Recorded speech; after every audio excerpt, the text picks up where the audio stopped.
नमस्कार। जय Bharat. GST GST की फुल फॉर्म होती है गुड्स एंड सर्विस टैक्स। जी से गुड्स, एस से सर्विस, टी से टैक्स। इसको हिंदी में बोलते हैं माल एवं सेवा कर। यानी कि सरल भाषा में कहें तो यदि आप किसी को माल बेच रहे हैं या किसी को सर्विस बेच रहे हैं तो उस पर लगने वाला टैक्स जीएसटी है। क्लियर? नेक्स्ट चलते हैं कि जो फ्रांस है वो ऐसा पहला देश था जहां पर जीएसटी इंप्लीमेंट किया गया। सबसे पहले 1954 में। उसके बाद लगभग 160 देशों ने इसे अपने यहाँ इंप्लीमेंट किया हुआ है। भारत भी अब इस लिस्ट में शामिल हो चुका है। भारत का जो जीएसटी सिस्टम है वह कनाडा के जीएसटी सिस्टम पर बेस्ड है। यदि इसकी हिस्ट्री की बात कर लें तो अटल बिहारी वाजपेयी जी ने सन 2000 में जीएसटी बिल को बनाने के लिए, ड्राफ्ट करने के लिए एक कमेटी गठित करी और 28 फरवरी 2006 को बजट भाषण में माननीय वित्त मंत्री महोदय ने 1 अप्रैल 2010 से जीएसटी को इम्प्लीमेंट करने के लिए प्रस्ताव रखा।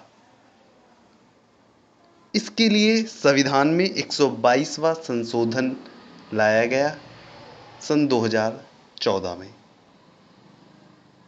हालांकि जो हर बिल होते हैं वो सदन में पास नहीं होते हैं, तो जो पास होने वाला बिल था ये 101वां था। तो कन्फ्यूजन होने की ज़रूरत नहीं, क्योंकि जो बिल पास होता है वही एक्ट बनता है।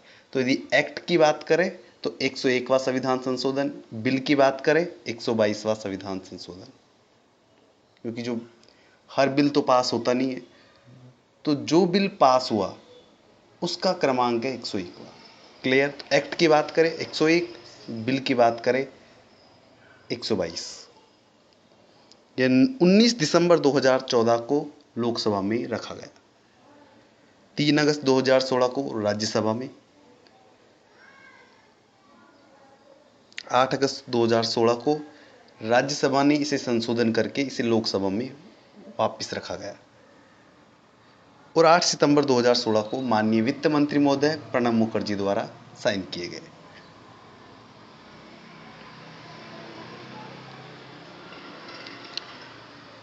जो पहला राज्य था इसको इंप्लीमेंट करने वाला वो था असम, जिसने अपनी विधानसभा में इस बिल को रखा।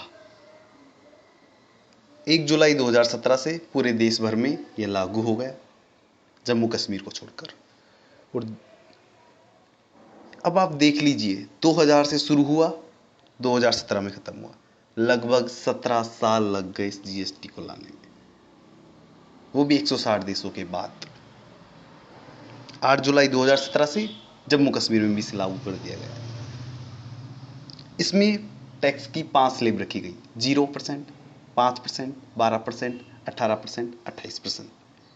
0% में वो सामान रखे गए जो दैनिक ज़रूरतों की आवश्यकता है, जिनके बिना जीवन का संचालन संभव नहीं है, जैसे अनाज। जो भी बेसिक नीड है उसको 0% में रखा है। और जो लग्जरियस आइटम है उनको 28% में रखा है, जैसे कोई मोटर व्हीकल है। क्लियर? नेक्स्ट अब बात करते हैं कि जीएसटी की लाने की ज़रूरत क्या पड़ गई थी भारत को, इंडिया को। तो इसके लिए वर्तमान के स्ट्रक्चर को समझने की ज़रूरत है। जैसा कि आपको पता है होगा, जीएसटी एक इनडायरेक्ट टैक्स है। अब इनडायरेक्ट टैक्स क्या होता है? जैसे कि कोई दुकानदार है, वह अपने ग्राहक से, उपभोक्ता से टैक्स ले रहा है। जब उपभोक्ता दुकानदार से माल खरीदने जाता है तो टैक्स सरकार को जमा ना करा करके वो दुकानदार को देता है, और वो दुकानदार क्या होता है, उस टैक्स को सरकार को जमा कराता है। तो इनडायरेक्ट हो गया। जबकि इनकम टैक्स क्या है? डायरेक्ट टैक्स है। उसमें क्या होता है, हम डायरेक्ट सरकार को टैक्स जमा कराते हैं। क्लियर। तो इसमें क्या होता था कि जो सेंट्रल गवर्नमेंट होती थी, केंद्र सरकार होती थी, अपनी भारत सरकार होती थी, वो क्या होती थी, सामान की मैन्युफैक्चरिंग यानी निर्माण पर टैक्स लगाती थी, जिसको बोलते हैं सेंट्रल एक्साइज ड्यूटी। और सर्विस पे भी टैक्स लगाते हैं, जिसको बोलते हैं सर्विस टैक्स। यदि एक राज्य से दूसरे राज्य में माल जा रहा है तो उस पर लगता था CST, सेंट्रल सेल टैक्स, केंद्रीय बिक्री कर।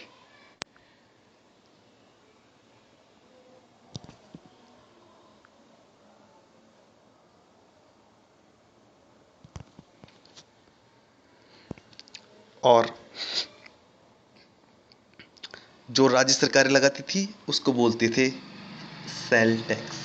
2006 से इसका नाम बदल करके वेट कर दिया गया, कुछ मॉडिफिकेशन करके। इसका वेट का मतलब वैल्यू एडेड टैक्स।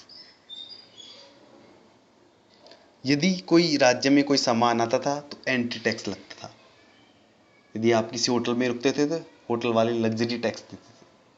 यदि आप सिनेमा हॉल में जाते हैं तो वहाँ पे एंटरटेनमेंट टैक्स लगता था। तो बहुत सारी टैक्स हो गई सेम सप्लाई चेन पर भी। उस कमोडिटी पर सेंट्रल भी टैक्स ले रहा है, राज्य भी टैक्स ले रहे हैं। तो क्या हो गया, कैस्केडिंग ऑफ टैक्सेज हो गए, टैक्सेज पर टैक्सेज, कर पर कर, ब्याज पर ब्याज, वो वाला। अब जो टैक्स आप सेंट्रल गवर्नमेंट को दिया है और स्टेट गवर्नमेंट का दिया, कोई आपका टैक्स ड्यू है तो आप ये नहीं कह सकते सेंट्रल गवर्नमेंट में दिया है। तो ये प्रॉब्लम है। साथ ही स्टेट गवर्नमेंट में यदि आपने एक टैक्स दे दिया और दूसरे कोई एक टैक्स था जैसे वेट था और आप चाहते थे उसको एंटरटेनमेंट टैक्स में दिया है, तो उससे समायोजन नहीं मिलता था। आपको जिसका टैक्स है उसी टैक्स का समायोजन मिलता था। तो बहुत सारे कंट्रीज में वेट के नियम बन गए। जैसे बिहार में कोई अलग टैक्स रेट है और पंजाब में अलग है। बिहार का अलग टैक्स सिस्टम है, महाराष्ट्र का अलग टैक्स सिस्टम है। तो इसने क्या कर दिया कि पूरे देश को अलग आर्थिक जोन में, अलग अलग आर्थिक जोनों में बांट दिया। ऊपर से अब चुंगी कर लगता था, चेक पोस्टी थी। तो इससे क्या हो गया कि जो टैक्स पेयर था उसकी जो कंप्लाइंस कॉस्ट थी वो बढ़ गई। कंप्लाइंस कॉस्ट मतलब रिटर्न भरने की फीस, उसका टैक्स पेमेंट भी ज़्यादा हो जाता था। तो अल्टीमेटली इसका भार किस पे पड़ता था, उपभोक्ता पे।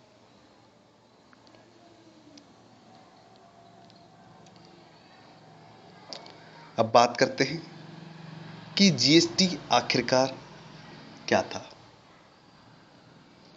क्या है। GST अब क्या कर दिया गया, सेंट्रल गवर्नमेंट हो चाहे स्टेट गवर्नमेंट, सिर्फ एक टैक्स लगेगा वस्तु के निर्माण से लेकर के रिटेल के द्वारा उपभोक्ताओं तक पहुंचने तक। इसको बोल दिया गया GST, goods and service tax. ये डेस्टिनेशन बेस्ड टैक्स है, यानी कि जहां पर माल की खपत होगी ना वो राज्य टैक्स लेगा। पहले क्या होता था, ओरिजिन बेस्ड टैक्स था, यानी कि जहां से माल बना है ना वो टैक्स लेता था। इससे क्या होता था कि महाराष्ट्र में फैक्ट्री है, गुजरात में फैक्ट्री लगती गई और राज्य पिछड़ते गए, क्योंकि जहां पर माल बनता था वहीं पे टैक्स जाता था और वो राज्य फलते फूलते गए और राज्य बिहार पिछड़ा रह गया। अब क्या हो गया, जहां पे माल खपत होगी टैक्स उसको जाएगा। क्लियर। अब इसमें 17 प्रकार के इनडायरेक्ट टैक्सेस को मिलाया गया है और 23 से इसको मिलाया गया है।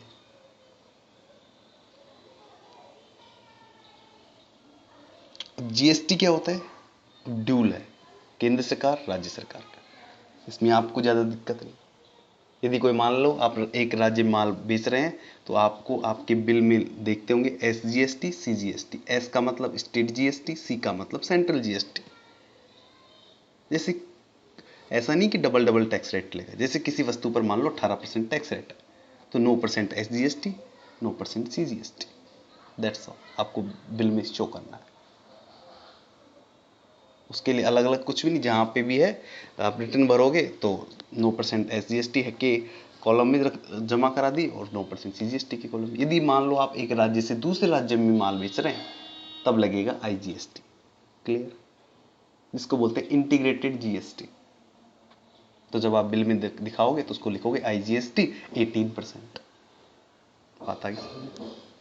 नेक्स्ट, अब क्या होगा, इससे क्या होगा कि देश पूरे एक इकोनॉमिक जोन में बढ़ चुका है, हो चुका है, बढ़ करके एक हो गया। इससे क्या क्या फायदे होंगे कि एक तो एक राष्ट्र, एक market, one nation one tax हो जाएगा, और बहुत सारे टैक्स के लोन ही होंगे, बिहार में अलग, पंजाब में अलग नियम।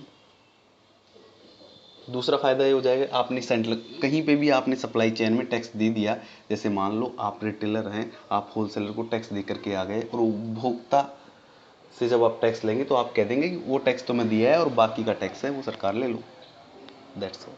जैसे मान लो 10 रुपये का टैक्स आप दिया है, वो 15 रुपये का टैक्स आप उपभोक्ता से ले रहे हो, तो आप सरकार को 15 टैक्स नहीं जमा नहीं कराओगे, तुम कहोगे 10 तो मैं पहले दिया है और 5 ले लीजिए, वो टैक्स होगा। तो टैक्स पेयर की जेब से कुछ नहीं जाता वैसे।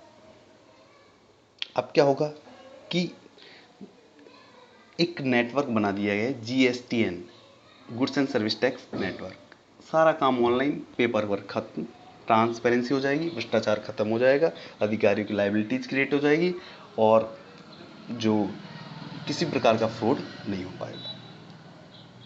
इससे क्या होगा, टैक्स पेयर की जो कॉस्ट है रिड्यूस हो जाएगी, ये फायदा हो जाएगा उसको, टैक्स पेयर को। क्योंकि दुनिया भर के टैक्सेस, पहले 17 प्रकार के टैक्सेस देने पड़ते थे, बहुत सारी रिटर्न भरनी पड़ती थी। अब कुछ नहीं, एक GST दीजिए, एक GST की रिटर्न भरिए, आपका काम फ्री। अब इसके अंदर GST में कौन कौन नहीं शामिल किया गया, प्रॉपर्टी टैक्स है, आप प्रॉपर्टी खरीदते तब स्टाम्प ड्यूटी लगती है, वो वाला इससे बाहर रखा गया है अभी। इलेक्ट्रिसिटी ड्यूटी, बिजली का बिल होता है, उसमें आप इलेक्ट्रिसिटी ड्यूटी पर जो है वो अभी GST से बाहर है। एक्साइज ड्यूटी ऑन अल्कोहल, यानी कि अब जो अल्कोहल होता है ह्यूमन कंजप्शन का, यानी कि दारू जिसको हम शराब बोलते हैं, उस वो भी GST से बाहर है। बेसिक कस्टम ड्यूटी, जैसे ही आप कहीं से माल बाहर से आ रहा है विदेशों से, तो उस पर जो कस्टम ड्यूटी होती थी उसको भी इससे बाहर रखा गया। और petroleum, crude, diesel, natural gas, इन सबको GST से बाहर है। मोटा मोटा तौर पर आप देखिए, शराब और जो पेट्रोल है प्रोडक्ट हैं उनको बाहर रखा गया है GST से। क्लियर? ये सारी चीज़ें आपको हमने इस वीडियो में बताई। अब मेन चीज़ आप सोच रहे होंगे कि यार इस संविधान संशोधन की क्या ज़रूरत पड़ गई थी इनको। देखो, संविधान में लिखा हुआ है कि सेंट्रल गवर्नमेंट ये टैक्स लेगी और स्टेट गवर्नमेंट ये टैक्स लेगी। तो सेंट्रल गवर्नमेंट को सर्विस टैक्स दे रखा था और स्टेट गवर्नमेंट को कह रखा था कि आप भैया जो माल की बिक्री है वो वाला टैक्स आप लेंगे। अब क्या कर दिया गया, अब इसमें संविधान में चेंजेस, ऐसा लिखा हुआ था, अब क्या कर दिया गया, GST में प्रस्ताव क्या था कि सेंट्रल भी माल पर भी टैक्स ले सकती है, सर्विस पर भी ले सकती है, स्टेट को भी पावर दे दी गई कि वो माल के साथ साथ सर्विस पर भी टैक्स ले सकता है। तो इसलिए संविधान में संशोधन करने की ज़रूरत पड़ गई थी, नहीं तो बाद में कोई भी सुप्रीम कोर्ट में चले जाता कि सर ये तो संविधान में ऐसा लिखा हुआ है कि ये टैक्स तो ये गवर्नमेंट लेगी और ये स्टेट लेगी, इसलिए संविधान संशोधन की ज़रूरत पड़ी। यदि और भी कोई क्वेरी हो तो हम आपको अगले वीडियो में ज़रूर बताएंगे। धन्यवाद।